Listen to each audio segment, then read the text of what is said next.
Today is December 18, 2021. Ni kahimtang sa amoang palibot karon. Na ako diri sa karsada.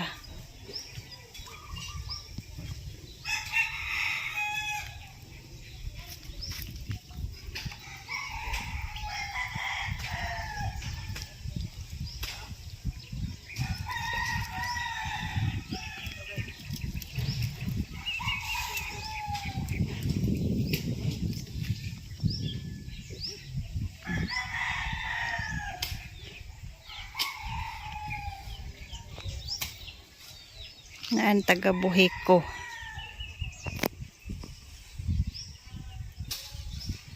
Naghawan sa among kalsada.